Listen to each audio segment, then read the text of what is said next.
बिस्मिल्लाहिर्रहमानिर्रहीम। अस्सलाम वालेकुम नाज़रीन, you watching the front page. आए हैं लैला निसार हैं मुसगद स्टूडियोज़ में मौजूद हैं सीनियर सहाफ़ी जेम जमाली साहब। जमाली साहब अस्सलाम वालेकुम and welcome to the show. Jamali साहब जी सूरत हाल हिन वक्त नज़र अचे पई। खां बहरहाल सब खां वॾी जेकी ख़बर थींदी उहा त इहा थींदी एहतसाब जे वज़ीर शहज़ाद अकबर चौधरी साहब जेके आहिनि उहे मुस्ताफ़ी थी चुका आहिनि, पंहिंजो इस्तीफ़ो उन्हनि वज़ीर आज़म खे मोकिलवाए छॾियो आहे। उन खां अलावा काल्ह असीं ॾिठोसीं त वज़ीर आज़म साहब जी जेको आहे टेलीफोनिक गुफ़्तगू थी रही हुई आवाम सां, जंहिंमें हू किथे किथे असांखे जेको आहे हुननि मीडिया ते बि थोरो कावड़ जो इज़हार कयो, थोड़ा गिला शिकवा कया। उन खां अलावा हुननि लॉ एंड ऑर्डर सिचुएशन जी ॻाल्हि कई ऐं जेको आहे ही हलंदड़ सियासी सूरत हाल आहे उन हवाले सां हुननि ॻाल्हियूं ॿोलियूं कयूं। किथे किथे फ्रस्ट्रेशन बि असांखे हुननि में नज़र अचे पई ऐं हुननि खां खोड़ इंट्रस्टिंग सवाल बि थिया शहरनि जे पारां। सो बहरहाल इहो बि असीं डिस्कस कंदासीं। ॿी जेकी भाण जी खोट सबबु एहतजाज पियो हल्के पीपल्स पार्टी पारां ट्रैक्टर ट्रॉली ते जेको आहे हू निकिता आहिनि, इन ते बि असीं प्रोग्राम में ॻाल्हि ॿोल कंदासीं। पर शुरूआत जेकी आहे असीं कयूं था त हीउ एहतसाब जो जेको वज़ीर हुयो उन्हनि इस्तीफ़ो ॾेई छॾियो, त इन जे पोयां अव्हांखे छा नज़र पियो अचे? काल्ह ई अञा टेलीफोनिक गुफ़्तगू थी आहे शहरनि सां वज़ीर आज़म साहब जी ऐं हुननि हिकिड़े इंटरव्यू में पाण एक्सेप्ट बि कयो त असीं एहतसाब उन लेवल जो कोन करे सघियासीं। त हीउ छा मामिलो अव्हांखे नज़र अचे पियो? छो एहतसाब जो वज़ीर जो मुस्ताफ़ी थी वियो? ॾिसो, 3.5 साल तक़रीबन हाणे वफ़ाक़ी हुकूमत खे थी चुका आहिनि ऐं पहिरें ॾींहं खां वठी जंहिं ॾींहुं हुकूमत वजूद में आई हुई उन्हनि जेको आहे उहो एहतसाब जो नारो लॻायो हो। हाणे जेको बि हिन हुकूमत जो प्रोग्राम जेको हिननि ॾिनो हुयो उन ते कंहिं बि सूरत में अमलदार आमद कंहिं बि सब्जेक्ट में हीअ हुकूमत करे कान सघी। हाणे अचूं असां रुॻो हिन एहतसाब वारे अमल ते त 3.5 सालनि ताईं मुख़्तलिफ़ जमातनि जे ख़िलाफ़ु, चाहे उहो मुस्लिम लीग नून जी क़यादत हुजे, पाकिस्तान पीपल्स पार्टी जी क़यादत हुजे, जमीयत इस्लाम फज़ल रहमान जी क़यादत हुजे, त मुख़्तलिफ़ अॻूणनि वज़ीर आज़मनि वज़ीरनि ऐं उन्हनि जे जेके मुख्य अॻुवाणनि उन्हनि जे ख़िलाफ़ु हिननि केसिस तयारु कया। 3.5 साल में कंहिं हिकिड़े बि केस ते कंहिं बि तरफ़ खां को अहिड़ो मुस्बत इक़दाम हिननि जो असांखे नज़र न आयो जंहिंमें हिन हुकूमत जी तर्ज़ अमल खां इहो लॻे आहे त हिननि वटि के ठोस शवाहिद कंहिंजे ख़िलाफ़ बि मौजूदु आहिनि ऐं हू इन्हनि अदालतुनि में पेश करे उन्हनि खे सज़ाऊं ॾियण में कामयाबु थी विया। त 3.5 साल में हिन वक़्त ताईं को हिकिड़ो बि केस अहिड़ो कान अची सघियो आहे जंहिंमें इन तरह जी का पेशरफ़ थी हुजे। ॿियो इंट्रस्टिंग केस जेको आहे शहज़ाद अकबर साहब जो आहे त हिकिड़ो बिज़नेसमैन आहे, नामवर बिज़नेसमैन आहे जेको अॼुकल्ह तमामु हॉट इशू बणियल हो, जंहिं लाइ पैमरा कुझु चैनलनि खे नोटिस बि इशू कया आहिनि। उमर फारूक ज़हूर जे हवाले सां, जेको दुबई जो हिकिड़ो तमामु नॉन बिज़नेसमैन आहे ऐं हिकिड़ी अफ्रीकन कंट्री जो एम्बेसडर पिणु आहे। हुनजी हिकिड़ी शादी थी हुई पाकिस्तानी कंहिं अदाकारा ऐं मॉडल सां, खुशबख़्त मिर्ज़ा। हाणे इहो हिननि जो हिकिड़ो पर्सनल घरेलू झगड़ो हो जिते हुननि जी डाइवोर्स थी ऐं इशू हलियो। पर इन केस में शहज़ाद अकबर साहब जी इंट्रस्ट एतिरो वरितो जो उन दुबई जे बिज़नेसमैन जेको पाकिस्तानी रवासी हुयो, पर उन ख़िलाफ़ु जेकी सुप्रीम कोर्ट में हिननि रिपोर्ट पेश कई आहे त 7 खां वधीक मनी लॉन्ड्रिंग जा केसिस उन ते हिननि ॾेखारिया आहिनि त इन बिज़नेसमैन जे ख़िलाफ़ु ई आहिनि। ॾिसो, हिकिड़े मुल्क जो एम्बेसडर आहे उनखे हिकिड़ी त इम्यूनिटी हासिलु हूंदी आहे जेको कंहिं मुल्क जो एम्बेसडर हूंदो आहे। ॿियो जेके केसिस आहिनि, जेकॾहिं झेड़ो आहे त उहो हिकिड़ी ज़ाल मुड़ुस जो झेड़ो हुयो। उन में अरबे रुपए जी हिननि मनी लॉन्ड्रिंग जा केसिस ठाहिया आहिनि। जेकॾहिं तव्हां केसिस ठाहियो था कंहिंजे ख़िलाफ़ु बि त असां इहो चवंदा आहियूं त उन जा पोइ प्रूफ अदालतुनि में पेश था कनि न। हाणे 16 अरब खां मथे जो मनी लॉन्ड्रिंग जो इल्ज़ाम सिर्फ़ु लॻाए कंहिंजी इज़त खे उछालण त मुनासिबु अमल न हूंदो आहे। इन क़िस्म जा ॿिया बि केतिरा ई अहिड़ा केसिस आहिनि जिन माण्हुनि वज़ीर आज़म साहब खे बि ऐं ताक़तवर धुरनि खे बि इहे शिकायतूं कयूं त हीअ जेके केसिस ठाहिया था वञनि इहे ज़ातियात जी बुनियाद ते आहिनि, इहे मेरिट ते न आहिनि ऐं इहे केस पारां त न। ख़ैर, पर इहे ॻाल्हियूं आयूं हुयूं मीडिया में बि त हुननि जे मुलाज़िमनि जे बैंक अकाउंट्स में पैसा अची विया आहिनि। त इहा ॻाल्हि हुई या न हुई? छो त खोड़ सारा दफ़ा जेका शहबाज शरीफ़ साहब खे सवाल पुछियो वियो, इहो चयो वियो त कंहिं फालूदे वारे जे अकाउंट मां बि अरबे रुपया मिलिया आहिनि, त कंहिं मुख़्तलिफ़ क़िस्म जूं प्रोपेगेंडा आहिनि न। ॾिसो, सुवाल इहो ई त मसइलो आहे त जेकॾहिं इन क़िस्म जो को एलिगेशन कंहिंजे ख़िलाफ़ बि आहे त उन खे वञी प्रूफ कनि न अदालत में। जॾहिं उते प्रूफ करण जी मौक़ो अचे थो त उते हिननि वटि सवाइ ज़बानी कलामी ॻाल्हाइण जे उन क़िस्म जा प्रूफ न आहिनि जंहिंजी बुनियाद ते उन्हनि खे अदालतुनि मां सज़ाऊं अचनि ऐं अल्टीमेटली तव्हां ॾिठो हूंदो त जेतिरा बि माण्हू ॿधा विया या जेलनि में रहिया चाहे उहे पॉलिटिकल अॻुवान हुया बिज़नेसमैन हुआ या आम जेके हिननि माण्हू ॿधा हुआ कुझु अरसे खां पोइ उन्हनि सभिनी जूं ज़मानतूं थियूं ऐं ॿाहिरि अचणु शुरू थी विया। इहा वरी ॻाल्हि आहे वज़ीर आज़म साहब पाण इन शइ जो एतिराफ़ बि कयो हिकु इंटरव्यू में हू पाण एक्सेप्ट करे रहिया आहिनि त असीं एहतिसाब जे मामले में पोइते रहिजी वियासीं त हिन जो मतिलबु आहे वज़ीर आज़म साहब खे त हर ॻाल्हि मञणी पवंदी त हू महांगाई खे कंट्रोल करण में बि नाकाम विया जंहिंजे लाइ वॾियूं तकरीरूं कंदा IMF खां लोन बि वठण में जेको हुननि तेज़ी ॾेखारी ऐं चयो त असां न वठंदासीं उन पंहिंजी पॉलिसी में बि नाकाम विया। हाणे हिननि एहतिसाब जो बि मञे वरितो आहे त इहो असां न करे सघियासीं 3.5 साल में। असां बि पहिरीं ॾींहं खां इहे ई ॻाल्हियूं पिया कयूं त भई एहतिसाब सभिनी जो थियणु घुरिजे पर एहतिसाब मेरिट ते थियणु घुरिजे ऐं जेकॾहिं जंहिंजो बि तव्हां एहतिसाब कयो था त उन ते सिर्फ़ु इल्ज़ाम न लॻायो उन ते जेके इल्ज़ाम तव्हां लॻायो था उन्हनि खे सबूतनि जी रोशनी में उन्हनि खे अदालतुनि में पेश कयो। बदकिस्मती सां जंहिं ते बि इल्ज़ाम लॻा आहिनि जीअं हाणे ॾिसो लंदन जी अदालतुनि चई छॾियो त शहबाज़ शरीफ़ मनी लॉन्ड्रिंग में इन्वॉल्व न आहे या उनजा फैमिली जा मेंबर्स जेके आहिनि उहे मनी लॉन्ड्रिंग में इन्वॉल्व न आहिनि। पाकिस्तानी कानून में त वरी बि बचण जी काफ़ी चांसिस हूंदियूं आहिनि हिते सिफ़ारिशूं बि लॻंदियूं आहिनि रुश्वतूं बि हलंदियूं आहिनि पर लंदन में मनी लॉन्ड्रिंग जो कानून सभिनी खां सख़्तु कानून आहे ऐं जेकॾहिं उते हू बरी था थियनि त हाणे उन्हनि कई आहे या न कई आहे इहा त ज़ाहिर अलाह खे ख़बर पर जेकॾहिं कई बि आहे त हुननि जा लीगल रस्ता अहिड़ा आहिनि जो अदालतूं लंदन जी अदालतुनि उन्हनि खे उन केस मां आजो करार ॾेई छॾियो ऐं हीअ अञा ताईं बज़िद आहिनि त हितां मनी लॉन्ड्रिंग थी आहे जेकॾहिं हितां मनी लॉन्ड्रिंग थी आहे त जिन मनी लॉन्ड्रिंग कई आहे एटलीस्ट उन्हनि खे सज़ा ॾियारण में कामयाबु थियनि न। हिन वक़्तु ताईं 3.5 साल में कंहिं हिकिड़ी बि जमात जे अॻुवान जे ख़िलाफ़ु कंहिं हिकिड़े बि ब्यूरोक्रेट ते हे जुर्म साबित न करे सघिया आहिनि ऐं जॾहिं तव्हां जुर्म साबित न कयो ऐं 2-2 साल 3-3 साल माण्हुनि खे तव्हां जेलनि में रखियो आहे त ज़ाहिर आहे पोइ इहो वरी उन्हनि सां ज़ुल्म करार ॾिनो वेंदो न। हाणे इस्तीफ़े जी ॻाल्हि कयूं शहज़ाद अकबर साहब जी त छा हिननि वाकई पाण ई मुस्ताफ़ी थिया आहिनि या कोई प्रेशर हुयो वज़ीर आज़म साहब जे पारां जीअं त हुननि पाण बि एक्सेप्ट करे छॾियो त इहो छा मामिलो आहे? ॾिसो इहा हूंदी आहे कारकर्दगी ऐं त माज़ी में तव्हां ॾिसो त जेके बि हिननि जा वज़ीर विया आहिनि या उन्हनि जा कलमदान चेंज थिया आहिनि त वरी शहज़ाद अकबर साहब जी तारीफ़ बि थी रही हुई त हुननि ॾाढो सुठो कमु कयो ज़बरदस्त कमु कयो त हाणे ॾिसो न जेकॾहिं ज़बरदस्त कमु कयो त पोइ हटणु न घुरिजे आहे। हाणे इहा ई ॻाल्हि आहे जो हिननि खे सच ॻाल्हाइण में एक्चुअल तकलीफ़ थींदी आहे। PTI जा जेके बि अॻुवान आहिनि बशमूल वज़ीर आज़म साहब हिननि खे सच ॻाल्हाइण में कुझु तकलीफ़ बि पाण खे महसूसु कंदा आहिनि भई तव्हां सच ॻाल्हायो या जेकॾहिं हुन एॾो सुठो कमु कयो त पोइ इहो ॿुधायो त पोइ हिन रिज़ाइन छो कयो। सवाल इहो ई आहे न त रिज़ाइन कयो आहे त किथे न किथे को फ्लॉ आहिनि या तव्हांजी नैब जे अमल में किथे फ्लॉ हुयो एहतिसाब जे या को अहिड़ो जेकॾहिं प्रेशर आहे कंहिं न कंहिं रिज़ाइन कराइणो आहे को नेशनल या को इंटरनेशनल त उहो बि ॿुधाईंदा या कंहिं सगारी कोतुनि जे तरफ़ां तव्हांखे प्रेशर आहे त पोइ उहो ॿुधाईंदा। हिकु तरफ़ तारीफ़ था कनि ॿी तरफ़ फौरी तौर ते उनजो रेज़िग्नेशन जेको आहे क़बूल करे वरितो अथऊं त सुवाल इहो ई आहे त हीअ सच ॻाल्हाइण खां डिॼंदा आहिनि छो जो अवाम में जॾहिं हीअ सच ॻाल्हाईंदा त एक्सपोज़ थींदा। तव्हांखे केरु संभालींदे नज़र अचे पियो? इहो त ॾिसो असां नथा चई सघूं ज़ाहिर आहे फ़िलहालु इमरान ख़ान ई मुल्क जो वज़ीर आज़म आहे ऐं उहो जंहिंखे चाहे वज़ारत ॾेई छॾे त हूअं माज़ी में जेके बि इन वज़ारत ते रहिया आहिनि सैफ़ुर रहमान खां वठी ऐं असां शहज़ाद अकबर ताईं जी जेकॾहिं तारीख़ ॾिसूं त हू ईअं ई इस्तीफ़ाउनि जी सूरत में ई निकिता आहिनि त किथे न किथे ज़ाहिर आहे या त हू ज़ातियात ते इंक्वायरियूं स्टार्ट कंदा आहिनि जीअं उमर फारूक जो मिसाल असां ॾिनोसीं ऐं इन में तव्हांखे यादि आहे त बशीर मेमण जे ख़िलाफ़ बि जेको आहे हिननि FIR कटे छॾी आहे एज़ DG FIA उनखे उनजो सहूलियतकार जो किरदारु अदा कयो। हा सवाल इहो आहे त जेकॾहिं वाक़ई आहे मनी लॉन्ड्रिंग वाक़ई को जुर्मदार आहे त पोइ उनजा सबूत अदालत में ॾेई उनखे सज़ा ॾियारियो न। 3.5 साल ताईं त अञा ताईं अदालत जी नज़र में को अहिड़ो सबूत न आहे जंहिंजी बुनियाद ते हू कंहिंखे बि सज़ा ॾिए त इट मीन्स त तव्हांजे जेकी इन्वेस्टिगेशन जो प्रोसेस आहे उन में फ्लॉज़ हुआ ऐं तव्हां मेरिट ते केस ठाहिण जे बजाए तव्हां ज़ातियात ते केस ठाहिया। सियासी इंतकाम बि असां हिनखे चई सघूं था त सियासी इंतकाम जे तौर ते तव्हां केस ठाहिया। ज़ाहिर आहे जॾहिं सियासी इंतकाम ते ऐं मेरिट ते केस न हूंदा आहिनि त उन्हनि खे प्रूफ करणु ॾुखियो हूंदो आहे। अहिड़े तरीक़े सां हिननि में वाज़े तौर ते थी चुको आहे।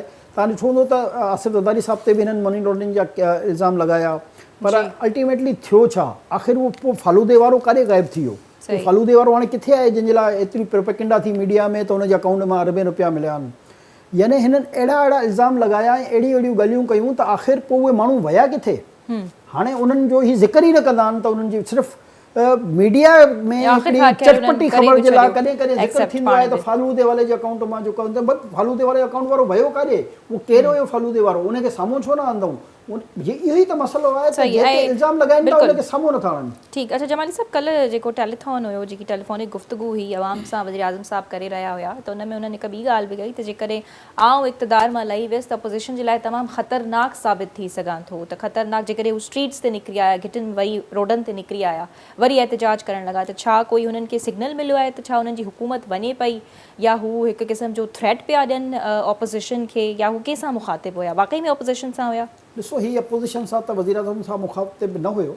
अच्छा। ही उन्हनि सगारी क़ुवतुनि खे पैगाम पियो ॾिए त जेकॾहिं मूंखे तव्हां सपोर्ट न कई ऐं मूंसां गॾु न बीठा रहिया त मां हिकु भेरो ॿीहर जीअं पहिरियों कंटेनर ते ॿी तकरीरूं कंदो हुउसि ऐं जलसा जुलूस कंदो हुउसि, मां हिकु दफ़ो ॿीहर ऐं हुन इहो इम्प्रेशन क्रिएट करण जी कोशिशि कई त अवाम जेको आहे मूंसां गॾु आहे। ॾिसो, मरूज़ी हालतूं पाकिस्तान जूं तब्दील थी चुकियूं आहिनि। उन वक़्त में इमरान ख़ान जे पुठियां बिल्कुलु पब्लिक जो हिकिड़ो तबिको ज़रूरु हुयो। अच्छा, ईअं सॉरी मां इंटरफेयर थी, इम्प्रेशन त जेको आहे शेख रशीद साहब क्रिएट कयो न, त असां ते बि अञा हथु आहे मथां, वरी ॿिए तरफ़ वज़ीर आज़म साहब बि आहे। ख़ैर वज़ीर आज़म त कुझु अहिड़ो डायरेक्ट चयो कोन, पर शेख रशीद साहब जो त असांजे मथां जेको आहे हथु आहे।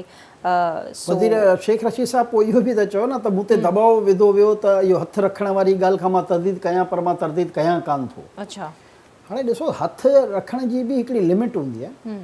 3.5 साल तव्हांखे स्याह ऐं सफ़ेद जो मालिक बणाए ऐं तव्हां ते हथु रखियो वियो।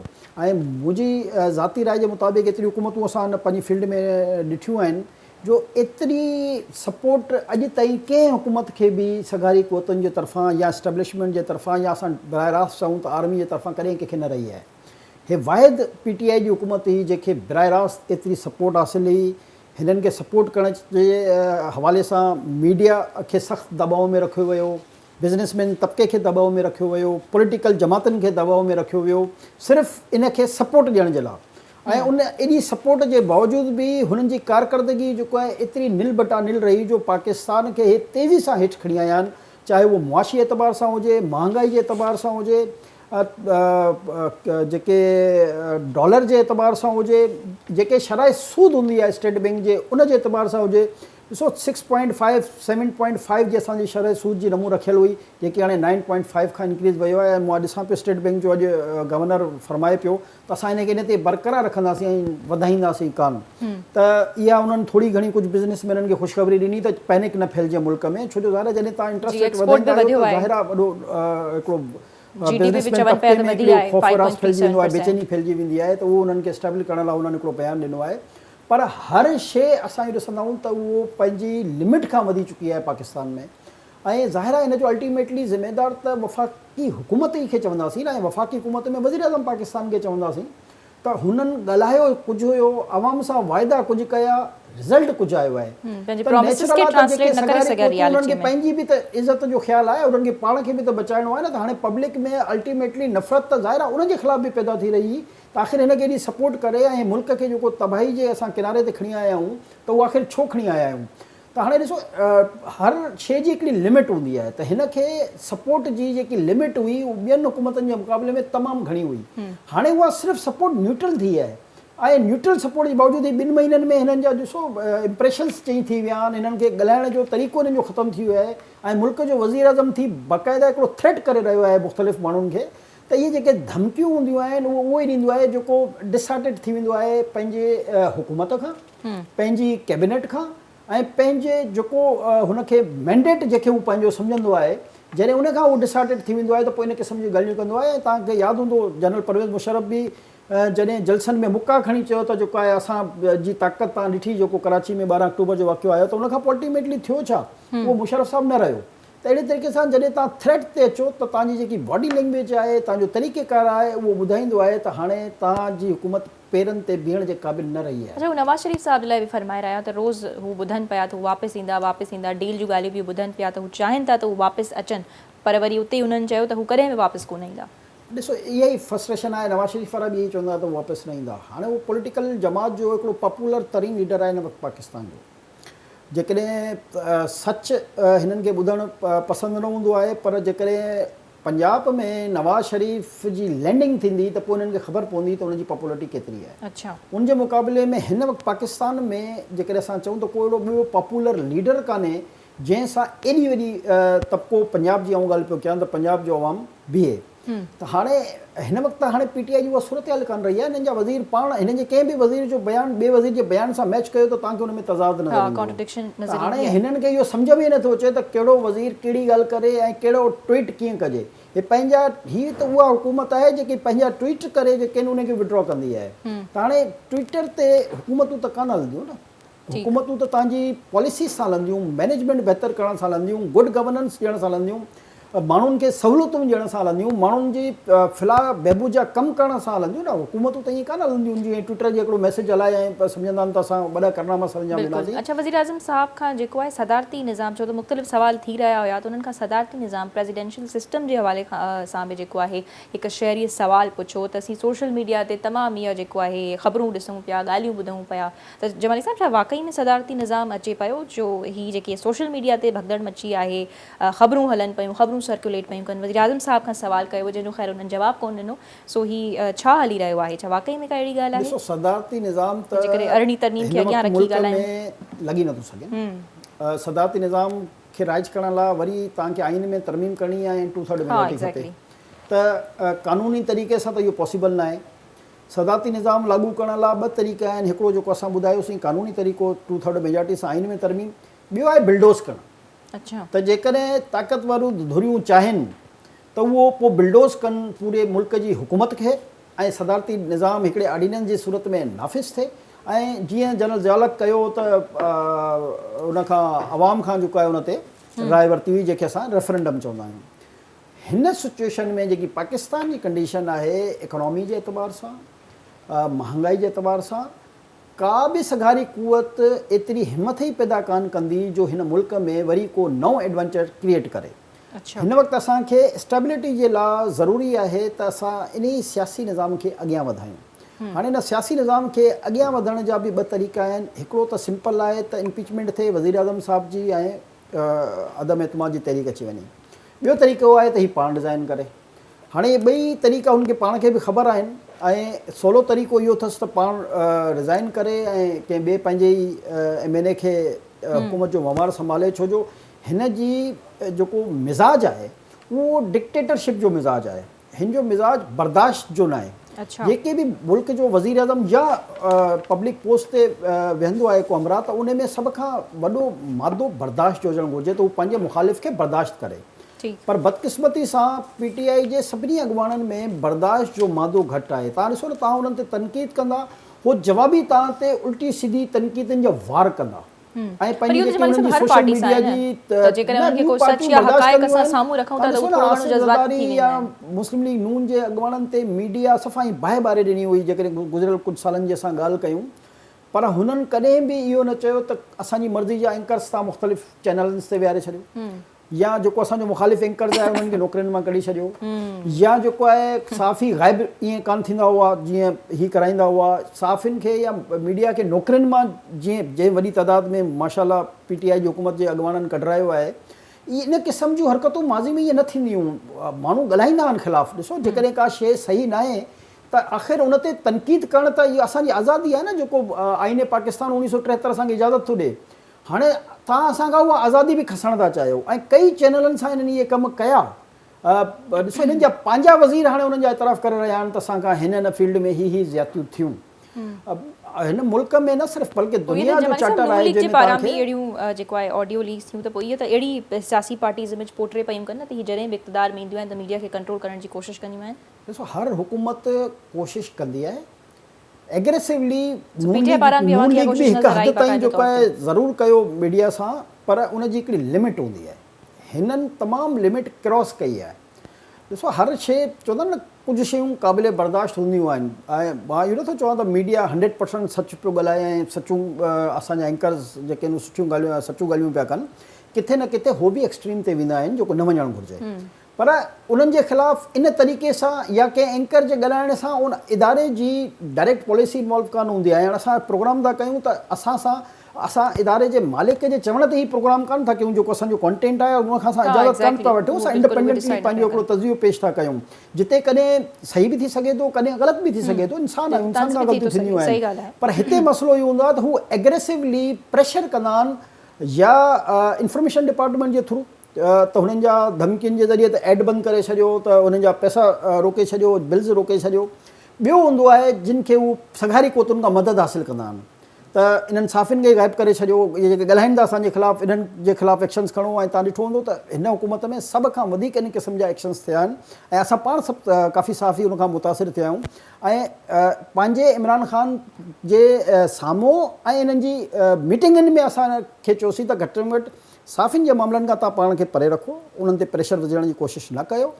जेकॾहिं को ग़लति करे थो ऐं तव्हांखे का ग़लति शइ लॻे थी त अदालतुनि जा दरवाज़ा खुलियल आहिनि। तव्हां सम्झो था त तव्हांजे ख़िलाफ़ु को ग़लति कॉन्टेंट अचे थो, तव्हांजे ख़िलाफ़ु को ग़लति डॉक्यूमेंट अचे थो या को प्रोपेगेंडा थिए थो, अदालतुनि जा दरवाज़ा खुलियल आहिनि। मुल्क में आईन आहे। प्रोपेगेंडा जो लफ़्ज़ कल्ह बि जेको आहे वज़ीर आज़म साहब इस्तेमालु कयो, त हू मीडिया मां जेको इन्हनि काफ़ी थोरा घणा गिला शिकवा कया। उन्हनि जो चवणु हुयो त उन्हनि खे मीडिया सां ख़ैर शिकायतूं रहियूं, चवनि पिया त महांगाई जे हवाले सां मीडिया जेको इमेज पोर्ट्रे पियो करे या जेकी इमेज आहे पाकिस्तान जी इकॉनमी जे हवाले सां उहो सही तरह सां ॾेखारे कोन पियो। सो प्रोपेगेंडा, रियलिटी ऐं फेक न्यूज़ में जेको आहे फ़र्क़ु हुजणु खपे। त जमाली साहिबु हिते जीअं उन्हनि पाण बि फिगर्स गवर्नमेंट जे पारां शेयर थियूं आहिनि, GDP ग्रोथ जे हवाले सां त 5.37% वधी आहे, एक्सपोर्ट वधी आहे 28%, या उन खां अलावा इकोनॉमिस्ट ऐं दी इकोनॉमिस्ट ऐं ब्लूमबर्ग जी ॻाल्हि कजे त हू बि इहा ॻाल्हि जेको आहे एक्सेप्ट कनि था, हुननि बि इहा ॻाल्हि शेयर कई आहे। त छा इहा ॻाल्हि एप्रिशिएबल न आहे त वाक़ई में इहा हिकिड़ी डेवलपमेंट असांखे PTI जी हुकूमत में नज़र आई?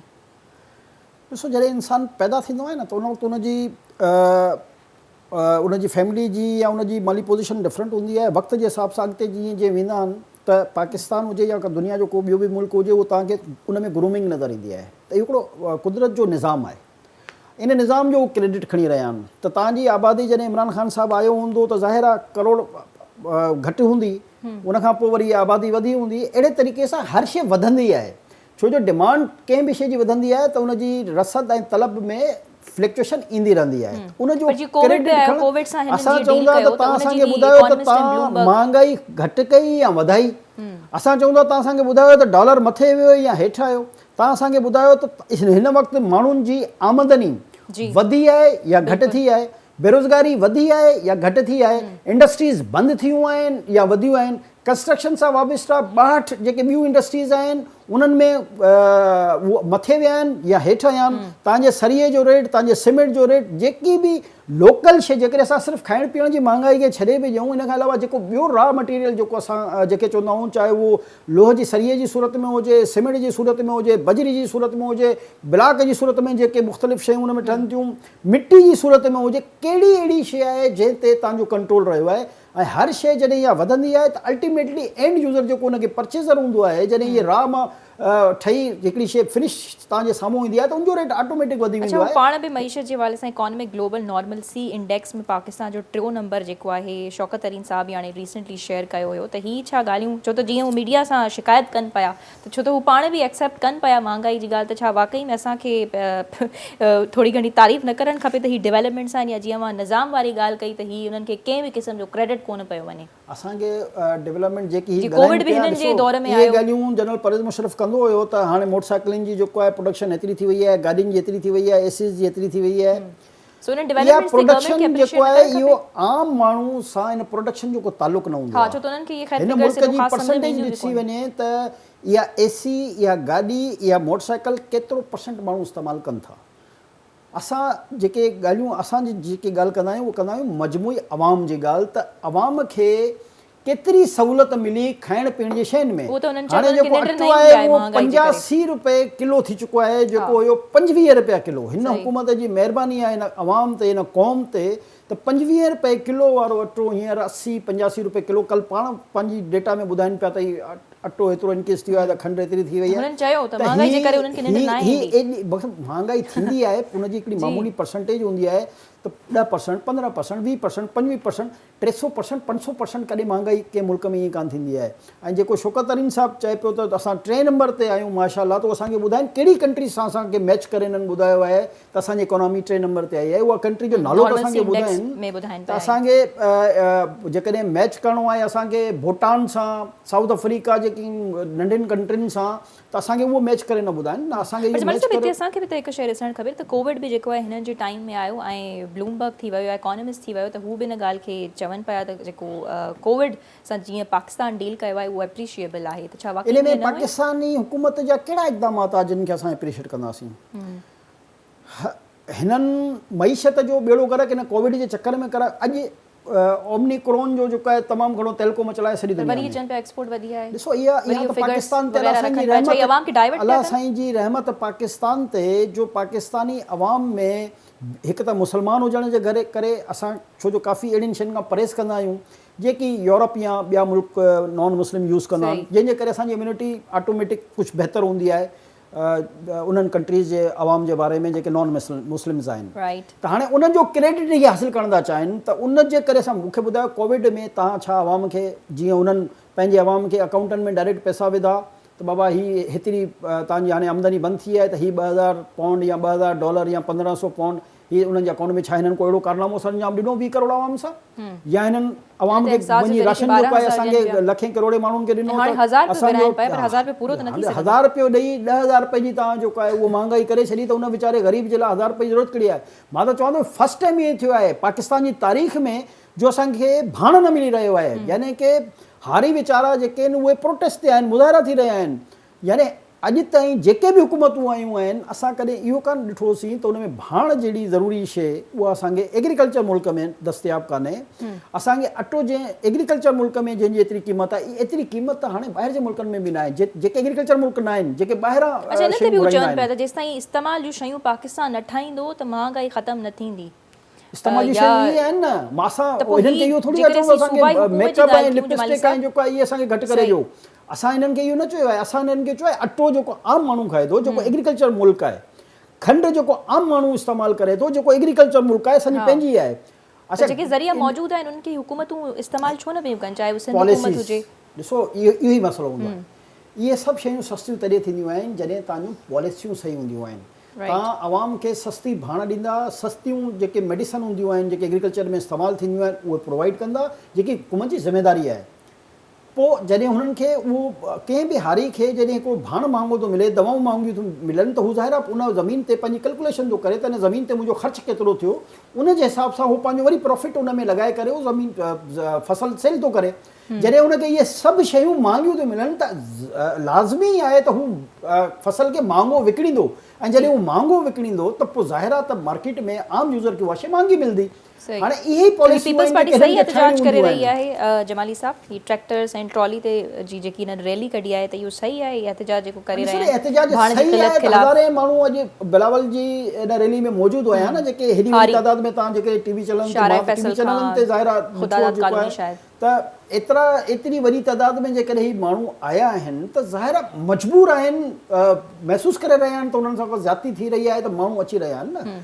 मसइलो इहो ई आहे त जेसि ताईं तव्हांजा हुकुमरान पॉलिसियूं न ठाहींदा, परफेक्ट पॉलिसियूं जेके आम यूज़र जे लाइ हुजनि, आम हारी जे लाइ हुजनि, आम सिर्फ़ु हारी न चवंदा आम मज़दूर जे लाइ हुजनि, छो जो हर कैटेगरी जो मज़दूर हिन मुल्क में रहे थो, त हर माण्हू जो इहो मसइलो आहे हिन वक़्तु महांगाई।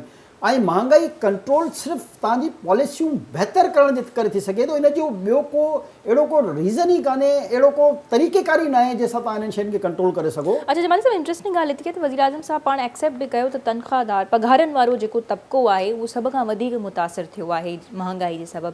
ॿिए तरफ़ उहो इहो बि चवनि पिया त महांगाई हिकु अहिड़ी शइ आहे जेका हुननि खे रातिनि जो जाॻाए पई, त पोइ बि अहिड़ियुनि स्ट्रॉन्ग पॉलिसीज़ अगरि हुकूमत छो नज़र न पई अचे? जेकॾहिं हुननि खां पुछियो पियो वञे त पोइ हू सिहत कार्ड जी ॻाल्हि था कनि, हू जेको आहे एहसास राशन प्रोग्राम्स जूं ॻाल्हियूं पिया कनि, त उहो 1000 रुपयो जेको आहे हर घर खे पहुचाइनि पिया, या वरी हू कोविड जो रीज़न पिया ॾियनि। त छा उन्हनि जा इहे रीज़न्स वैलिड आहिनि जॾहिं हुननि खां इन हवाले सां सवाल पुछियो पियो वञे त? ॾिसो, जेकॾहिं तव्हां हिननि खां इहो सुवालु पुछो न त तव्हां एग्रीकल्चर में कहिड़ियूं पॉलिसियूं ॾिनियूं, तव्हां डॉलर खे घटि करण लाइ कहिड़ियूं पॉलिसियूं ठाहियूं, तव्हां महांगाई खे कंट्रोल करण लाइ कहिड़ियूं पॉलिसियूं ठाहियूं, त अॼु ताईं हिननि जो को वज़ीर को मुशीर इन पॉलिसियुनि जे बारे में तव्हांखे गाइड न करे सघंदो। हे सिर्फ़ु जेके मीडिया या सोशल मीडिया ते शयूं जेके व्हाट्सअप ग्रुपनि में या मुख़्तलिफ़ ईंदियूं आहिनि हे उन ते रुगो कमेंट कंदा आहिनि। हाणे हिननि जी बदकिस्मती इहा आहे त हिननि वटि इहो विजन कान्हे, हिननि वटि इहा टीम न आहे जेकी हिननि खे सम्झाए त मईशियत या एग्रीकल्चर कीअं ठहंदी आहे। टैक्स जूं ॻाल्हियूं ही शुरू में असांखे जेके कंटेनर ते फरमाईंदा वज़ीर आज़म साहब त ही तव्हां खां हेतिरो टैक्स वधीक वठी रहिया आहिनि ऐं हाणे असांखे अवाम खे टैक्स चोर चई रहिया आहिनि। यानी असां त चवंदा आहियूं न त तव्हां अहिड़ी का शइ असांखे ॿुधायो जंहिंमें पाकिस्तानी अवाम टैक्स न ॾेई रहियो आहे। ऐं इहा सभिनी खां वॾी प्रोपेगेंडा इमरान ख़ान साहब पाण कई आहे। जॾहिं कंटेनर ते हो त हिकिड़ी ॻाल्हि कंदो हुयो त एक्सेस टैक्स हो ते कहिड़ो ग़रीब आहे, कहिड़ी शइ ते टैक्स नथो। इन जी तकरीरूं तव्हां छो जो मजबूरी आहे जो पैमरा पाबंदी लॻाई आहे, पुराणी तकरीरूं साहब सगोरी जी असां नथा हलाए सघूं। पर सवाल इहो आहे त इहो पाण सभ खां वधीक एग्रेसिवली इन्हनि शयुनि ते मूवमेंट हलाईंदा हुआ। ऐं मां सम्झां थो त इंटरनेशनल सतह ते जेकॾहिं बदनाम कयो पाकिस्तान खे त उहा PTI जी हुकूमत हुई त पाकिस्तानी अवाम खां एक्सेस टैक्स थो वञे। हाणे हिननि जो जेको आहे उहो पार्ट सेकेंड आहे त पाकिस्तानी अवाम टैक्स न ॾेई रहियो आहे, हर शोबे में टैक्स न ॾेई रहियो आहे। त असां हिननि खां इहा दरख़्वास्त था कयूं त असांखे इहो ॿुधायो त सही त हिन मुल्क में अहिड़ी कहिड़ी शइ आहे जंहिंजो टैक्स अवाम न ॾेई रहिया आहिनि, चाहे डायरेक्टली चाहे इनडायरेक्टली। हाणे अचूं त जेके तनख़्वाहदार तबिके जी वज़ीर आज़म साहब ॻाल्हि कई आहे। हाणे ॾिसो सभ खां वॾो जेको ज़ुल्म आहे उहो त आहे तनख़्वाहदार तबिके सां न। त असांजो जेको टैक्स आहे जेके पघार वठूं था उहो एट सोर्स डिडक्शन थी वेंदो आहे।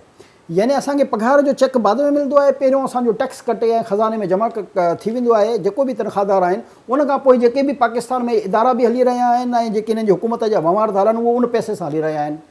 बिज़नेसमैननि जे लाइ बार बार चवंदा आहिनि असां उन्हनि खे सहूलियत ॾियूं था, सहूलियत ॾियूं था, सहूलियत ॾियूं था, त हू काफ़ी टैक्स चोरी बि करे वेंदा आहिनि सहूलियत जे चकरनि में। तनख़्वाहदार वीचारो त टैक्स बि चोरी कान थो करे सघे जो फिक्स तनख़्वाह ते उनजो टैक्स ई वीचारे जो फिक्स आहे जेको 800 डिडक्शन जे ज़रिए अॻु में ई वठी था वञनि असां खां। हाणे मसइलो इहो आहे त महांगाई जो सभ खां वधीक जेकॾहिं वॾनि पियो त कहते पियो ज़ाहिर आहे तनख़्वाहदार, छो जो हुनजी जमाली साहब ॻाल्हियूं बि त थियूं न त जेके तनख़्वाहदार तबिको आहे पघारनि वारो उनखे घटि में घटि 25,000 मिलनि। सिंध हुकूमत पारां बि इहा ॻाल्हि आई हुई त छा उहो मिले पियो? ॾिसो इहो ई मसइलो आहे, बिज़नेसमैन उहो ॾे कान थो। सरकार जे इदारनि में त थी वियो, सिंध गवर्नमेंट हिकिड़ो बजट में मंज़ूर करे छॾी त तमामु सरकारी इदारनि में त इम्प्लीमेंटेशन थी वई। मसइलो आहे जेके मुख़्तलिफ़ फैक्ट्रियुनि में, कारखाननि में, दुकाननि ते, इन्हनि जॻहनि ते वीचारा माण्हू कमु करे रहिया आहिनि। इन्हनि जे लाइ अञा उहो मां सम्झां थो इम्प्लीमेंट कान थी सघंदो आहे। जेका आवाम ऑलरेडी मसइलनि में वञा त इन ई लाइ जो काई बिज़नेसमैन जेके बार बार जेके वज़ीर आज़म अञा जेके ॿिया वफ़ाक़ी वज़ीर आहिनि जीअं अली ज़ैदी साहब उहे असांजे अॻूणे सदर आसिफ अली ज़रदारी ते तमामु घणा ख़तरनाक क़िस्म जा वार करे रहिया आहिनि। उन्हनि चवनि पिया त 2023 में सिंध खां ज़रदारी लीग जो ख़ात्मो कंदा ही ऐं आसिफ अली ज़रदारी गॉड फादर आहे। इन्हनि सूबे जो जेको हाल आहे उहो बुरो कयो आहे। आसिफ ज़रदारी सिंध ऐं पाकिस्तान जो दुश्मन आहे, अली ज़ैदी साहब फरमाइनि पिया। जेका हिन वक़्तु ताईं कानून ते जेको लोकल गवर्नमेंट वारो बिल आहे अञा ताईं बहस हले पई ऐं हिन हवाले सां अली ज़ैदी साहब तमामु घणो एक्टिव बि नज़र अचनि पिया सिंध में। हाणे जेकी अली ज़ैदी साहब हिकु वफ़ाक़ी वज़ीर आहे उनखे खपे त उहो कंहिं सुठे साइकेट्रिस्ट खे ॾेखारे पंहिंजो इलाजु कराए। छो जो इन क़िस्म जी लैंग्वेज कंहिंजे बारे में बि इस्तेमालु करणु घुरिजे न। कंहिं बि पॉलिटिकल लीडर जे बारे में इन क़िस्म जा गुथा लफ़्ज़ कॾहिं बि ॻाल्हाइणु कान घुरिजनि। कंहिं बि सियासी जमात जे कंहिं बि रहनुमा जी ॻाल्हि थो कयां। ॾिसो तव्हांखे सियासत करणी आहे, सियासी अंदाज़ में कयो, सियासी मुखालफ़नि सां सियासी अंदाज़ में विड़ो। पर इहा ई हिननि जी बदकिस्मती आहे जेके असां चऊं था, छो जो हिननि जो लीडर ई जेको आहे इन क़िस्म जा जुमिला ॻाल्हाईंदो आहे न। मुसीबत इहा ई आहे त जिन जो लीडर ई इन क़िस्म जी सोच रखंदड़ हुजे ऐं इन क़िस्म जे एलिगेशन ऐं इन क़िस्म जी ज़बान ॿियनि पॉलिटिकल लीडर्स जे बारे में ॻाल्हाए त ज़ाहिर आहे उनजी जेके हेठि रिजीम चमचा हूंदा उहे ज़ाहिर आहे उन खां एग्रेसिव ॻाल्हाईंदा। त हाणे जेके बि उन जुमिला ॻाल्हाया आहिनि असांजी नज़र में इन क़िस्म जा जुमिला कंहिं बि पॉलिटिकल लीडर जे बारे में न ॻाल्हाइणु घुरिजे। हिन हवाले सां त जमाली साहिब हूअं बि पॉलिटिकल पार्टीज़ तमामु घटि मुहतात असांखे नज़र ईंदियूं आहिनि लैंग्वेज जे हवाले सां। असां ॾाढो आम हिकु शइ थी वई आहे त रोज़ाना ई टीवी ते अची करे हिक ॿिए खे ॻाल्हाइनि पिया, थ्रेड पिया कनि ऐं अहिड़ियूं खोड़ सारियूं जेके आहिनि शयूं असांखे टीवी ते नज़र अचनि पियूं। बहरहाल इनखे मुहतात थियणु खपे। एतिरी रिस्पॉन्सिबल पोज़ीशन्स ते जेकॾहिं वेठा आहिनि सो प्रोग्राम जो वक़्तु जेको आहे पंहिंजी पुॼाणी ते पहुतो आहे ऐं बहरहाल इहो एक्सेप्ट करण वारी ॻाल्हि आहे त महांगाई, बेरोज़गारी, गुरबत एग्ज़िस्ट करे पई। असांजी हुकूमत खे इहो एक्सेप्ट करिणो पवंदो हिक ॿिए खे थ्रेट करण सां, धमकियूं ॾियण सां या इहो चवण सां त असां तव्हांजी हुकूमत किराईंदासीं या असां तव्हांखे ऑपोज़िशन मां कढी जेको आहे या जेकॾहिं असीं इक़्तिदार मां लही वञूं पिया असां रोडनि ते आयासीं त असां ख़तरनाक साबित थी सघूं था। इहे जेके आहिनि सॉल्यूशन्स कोन पिया थी सघनि। अवाम मुश्किल में आहे, उन्हनि जे लाइ हुकूमत खे बाक़ाइदा तौर ते सोचणु खपे ऐं अहिड़नि पॉलिसी सां गॾु अचणु खपे त जीअं अवाम खे रिलीफ मिली सघे। सो इजाज़त ॾींदा, इंशाअल्लाह मुलाक़ात थींदी सुभाणे।